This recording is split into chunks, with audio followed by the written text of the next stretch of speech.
Her words cut deep. You were the wrong choice. Tom is better. Tom achieved more. That night, I could have broken down, but instead, I chose to rise. I walked away without looking back. Today, the truth is out. Tom's lies destroyed him. She's on her knees, begging for help. And I'm standing taller than ever with a success she can only watch from afar. Welcome to Whisper Wire, where real Reddit stories breathe. Betrayal cuts deeper, revenge whispers louder, and love, loss, and justice collide in ways you never forget. Because sometimes, the quietest voice delivers the most powerful truth. Please like this video and subscribe, Whisper Wire. We're grateful for each and every one of you. Let us know where in the world you're tuning in from. We'd love to hear from you in the comments. Let's begin the story. My name's Oliver, mid-30s software developer by day, with a side hustle in freelance app development. That's been slowly gaining traction. Nothing flashy, but I've always been the steady type. I met Ashley 2 years earlier at a networking event for tech folks. She was a marketer full of energy and big dreams about climbing the corporate ladder. From the start, I was all in. I supported her through everything. Late nights when she was job hunting after a layoff, covering rent when her freelance gigs dried up, even skipping my own weekend coding marathons to help her prep for interviews.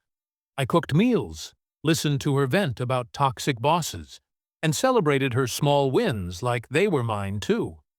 But looking back, the cracks were there early. Ashley had this ex Tom, who she mentioned way too often. They dated in college, and from her stories, he was the one who got away. Ambitious, always chasing the next big thing. She dropped these casual comparisons that stung more each time.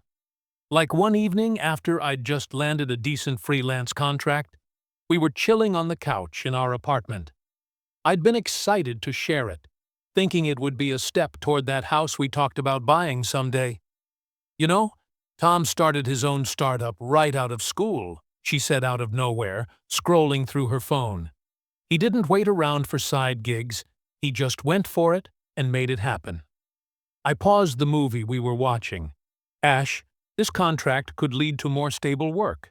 It's not nothing. She shrugged, not even looking up. I mean, yeah, it's fine. But Tom actually achieved something with his life. He had that drive, built a whole company from scratch. I felt that familiar twist in my gut, but I brushed it off. We're building something together here. That's achievement too. She just rolled her eyes. Sure, Oliver. Whatever. Flashback to a few months earlier. I'd used my savings to take her on a weekend getaway after she nailed a promotion. We were at this cozy cabin, and things felt good. But over breakfast, she started again. Tom and I used to do spontaneous trips like this all the time. He surprised me with Paris once on a whim. Remember how I told you? Yeah, I said, trying to keep it light. But we're here now. That's what matters. She laughed, but it wasn't kind. You're sweet, but sometimes I wonder if I settled too soon. Tom's out there living big. Those moments piled up. I'd sacrifice my own goals, like turning down a remote job offer that would have meant more travel just to stay local for her stability. And she'd twist it into me being unambitious. I started doubting myself. Was I holding her back? But I stayed loyal, thinking it was just her way of processing old stuff. I even encouraged her to reach out to old friends, including Tom, if it helped her close that chapter. Big mistake. Turns out she never really closed it. By our second anniversary, the comparisons were constant. At dinner with friends, she'd say things like, Oliver is great, but Tom's killing it in Silicon Valley. Now, did you see his latest post? Bought a Tesla. Our mutuals would shift uncomfortably, and I'd just smile through it, changing the subject. Internally, though, it was eating at me. I loved her, poured everything into us, but I felt like a placeholder, undeservedly mistreated. Yeah, that's putting it mildly. I was the guy showing up every day while she romanticized a ghost from her past. Things came to a head one Friday night. I'd planned a nice dinner at home, her favorite pasta, wine, the works, to celebrate closing a big freelance deal that could turn my side hustle into a full business. I was buzzing with ideas about expanding, maybe even hiring help down the line. But when she walked in, her face said it all. Distant, almost smug. We sat down, and I started telling her about the deal. Midway through, she interrupted. "Oliver, we need to talk." My stomach dropped. "What's going on?" She set her fork down, leaning back like she was about to deliver a TED Talk. "I've been thinking a lot lately. About us. About my life. And I made a mistake choosing you over him. Tom actually achieved something with his life."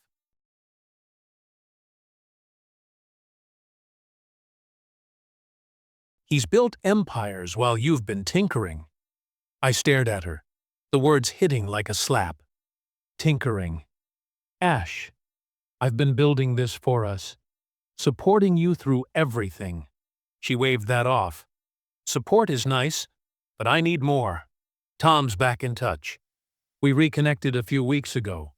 He's going through some stuff, but his drive, it's inspiring.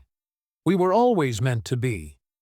I think I reached out because your stability, it's just not enough anymore. You reached out to him.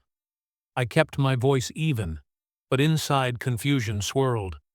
Weeks ago, while I was grinding late nights. "Yeah," she said, her tone turning defensive but arrogant. "He messaged me first, actually said he missed what we had. And honestly, comparing you two. It's no contest. You're comfortable, Oliver, like a safety blanket. But Tom challenges me. He's got that spark. I deserve someone who's already made it, not someone still figuring it out." I felt the room spin. So, all the times I put you first, helping with your resume, covering bills when you were between jobs, that was just comfortable. She smirked. Actually smirked. Exactly. It's sweet, but it's boring. Tom's life is exciting. He's got stories, success. You're just here. I don't want to settle for someone who's always playing catch-up. Her logic twisted like a pretzel, justifying betrayal by painting me as the problem. "And what about us? The plans we made?" "Plans change," she snapped. "I've already told him yes, we're giving it another shot. You can stay here tonight, but I think it's best if you start looking for a place. No apology, no remorse, just dismissal, like I was an outdated app she was uninstalling." I nodded slowly, not begging or yelling if that's what you want. That night, while I lay on the couch, she was already posting on social media. I couldn't help but check. Masochistic. I know. There it was. A photo of her and Tom from back in the day, captioned, "Getting back with the one who got away." Sometimes you have to circle back to find your future. Second chances. True love. Likes poured in, including from some of our shared friends. Comments like, "So happy for you." Public humiliation on top of the gut punch. I felt exposed, like everyone knew I was the mistake. The unfairness burned after all I'd given. She broadcasted it like a victory lap. The next morning, I didn't confront her or demand explanations. No emotional outburst, no pleading texts. I just started packing. She watched from the kitchen, sipping coffee like it was any other day. "You're really just going?" she asked, a hint of surprise in her voice. "Yeah," I said flatly, folding clothes into a duffel. "You made your choice?" She crossed her arms. "No fight. No, don't do this." Wow, maybe I was right about you lacking passion. I zipped the bag. Passion isn't screaming ash. Good luck with Tom. And that was it. I grabbed my laptop, some essentials, and walked out. Crashed at a buddy's place that night. No details shared, just we split. First thing Monday, I changed my number, blocked her on everything, and transferred my half of the rent to her account to cover the lease end. Clean break. The days after were rough. I sat with the betrayal, the confusion of why me, replaying her words like a bad loop. Flashback to last Christmas. I'd surprised her with a custom necklace engraved with our initials. She'd gushed, but later compared it to the diamonds Tom got me once. I'd ignored it, but now it all clicked. I felt discarded, like my efforts were invisible, but I didn't spiral. Instead, I detached. Signed up for therapy. First session, I unloaded. She made me feel like a backup plan. The therapist nodded. Sounds like her issues, not yours. That stuck. I threw myself into my freelance work, turning that recent contract into a launch pad. Long nights coding, but purposeful. Joined a gym, reconnected with old hobbies like hiking, stuff I'd sidelined for her. Moved into a small studio. Nothing fancy, but mine. Months passed in silence. No checking her profiles, no mutual friend updates. I focused on building, landed 2 more clients, started prototyping an app that could scale. The emotional middle breathed lonely evenings, questioning if I'd ever trust again. But each small win rebuilt me from vulnerable. Was I really that boring to clear her loss? I'm investing in me now. Dignity meant not reacting, just evolving. Little did I know, her perfect reunion was unraveling fast. It wasn't until about 4 months later that I started hearing whispers through the grapevine. Mutual friends who I'd kept loose contact with. The ones who didn't buy into her social media glow up. At first, I didn't seek it out. I was too busy grinding. My freelance business was picking up steam. I'd incorporated it officially, hired a part-time assistant, and even secured funding for that app prototype. Life was moving forward, one steady step at a time. But karma has a way of circling back. And you're listening to Whisperwire, where silence holds power, and stories carry truth. If this journey has already pulled you in, take a second to like this video and subscribe. Every click keeps these real Reddit stories alive and helps our whispers travel further than we ever imagined. Tell us in the comments, where are you watching from? Your voice matters here. We read every single one, and sometimes your words inspire the very next story we tell. So stay with us. Because just like in life, the most powerful moments are often whispered in the middle, not just at the end. From what pieced together later, Tom wasn't the empire builder she'd painted. Sure, on the surface, his LinkedIn screamed success, startup founder, investor connections, the works. But behind the curtain, his life was a mess. He'd reached out to her not out of lingering love, but desperation. His marriage had imploded in a nasty divorce, complete with alimony battles. His latest venture had tanked, leaving him buried in debt. He was crashing on friends' couches when he messaged her, spinning tales of temporary setbacks to reel her in. Ashley, blinded by her fantasy, jumped right in. She let him move into our old apartment almost immediately, posting more of those cringy updates. Reunited and rebuilding together. Number sign power couple. But Tom was just using her. A free place to stay. Someone to vent to about his ex-wife. A shoulder for his emotional support while he worked his way out of the hole.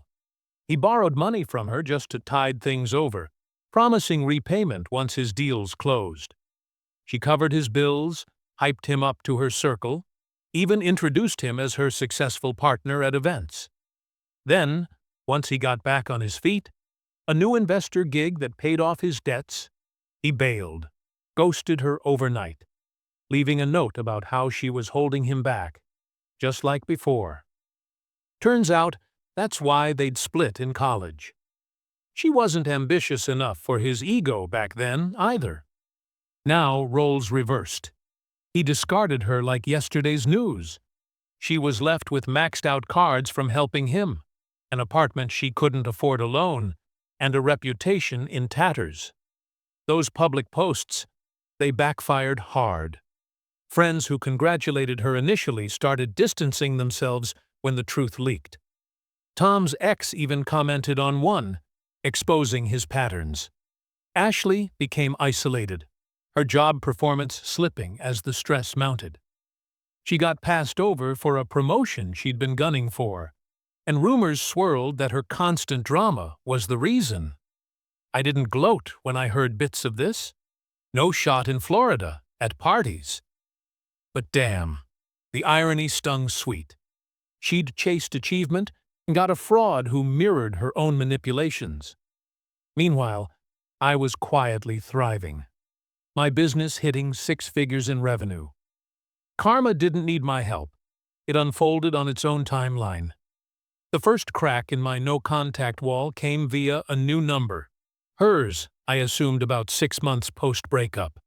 I just wrapped a successful pitch meeting, feeling on top of the world, when my phone buzzed with a text. "Oliver, it's Ashley.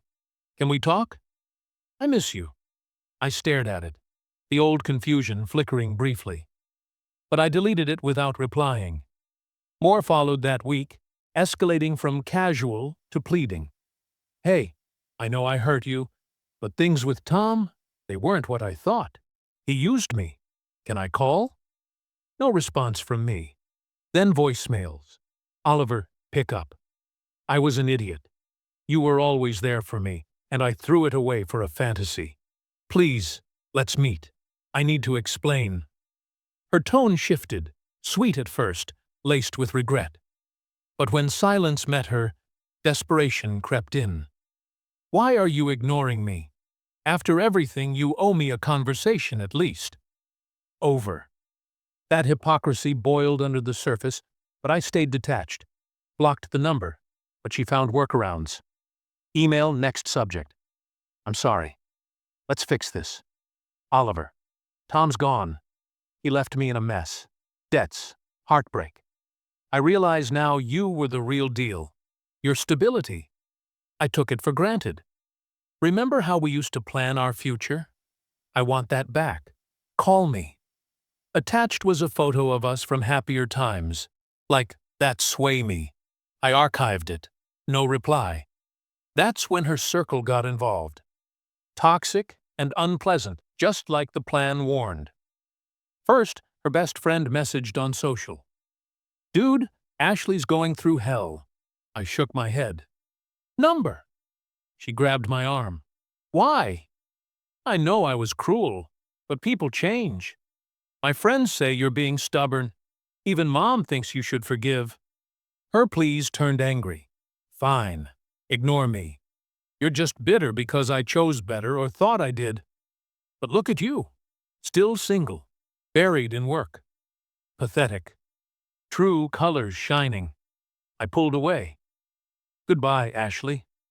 Drove off, blocking the flood of texts that followed, from apologetic to furious rants about my heartlessness. The climax came at our mutual friend Jake's wedding. Neutral ground, a garden venue outside the city. I'd RSVP'd yes months ago, figuring she'd skip it after everything. But there she was, disheveled in a rumpled dress, nursing a drink alone while everyone whispered. I'd arrived with Elena, my new girlfriend, a fellow developer I'd met at a conference. We'd been dating 3 months. She was kind, driven, and valued my steady vibe. My business booming. I just closed a major partnership. Ashley spotted us during the reception, weaving through the crowd. "Oliver, we need to talk now." Elena raised an eyebrow, but I squeezed her hand. "It's fine." Ashley glanced at Elena, jealousy flashing. "Who's this?" "Elena. My fiancée." Actually, we got engaged last week. Okay, slight exaggeration for the story, but we were headed there. What do you want? She faltered, then plunged in. Tom destroyed me, left me broke, isolated. I see now you were building a future while he lived in the past. I threw it away. Please give me another chance. I'll make it right. Her desperation peaked. Tears, trembling hands. Mutual friends watched, the contrast stark, her unraveling versus my composed life. I met her eyes calm and firm. Ashley, you chose achievement over what we had. Remember? I made a mistake choosing you. He actually achieved something. Well, turns out Tom's achievements were smoke. But mine, they're real. And they're mine now. She stammered. But I was wrong. You can't just erase us. I mirrored her logic back. Plans change, right? You deserve someone with spark. I deserve peace. You've become irrelevant to my happiness. I've built a life without you. Business thriving. Someone who sees my worth. You're a lesson I learned from, but that's it. Her face crumpled. So that's it. You're done completely. I turned to Elena. Let's dance. We walked away, her sobs fading behind us. Blocked her for good that night. She's powerless now. This was Whisper Wire, where silence isn't weakness, it's the ultimate revenge. If this story stayed with you, subscribe and join the journey. Because tomorrow's whisper might just become the story of your life. Thanks for watching. Please like this video and subscribe my channel. We're grateful for each and every one of you. Let us know where in the world you're tuning in from. We'd love to hear from you in the comments.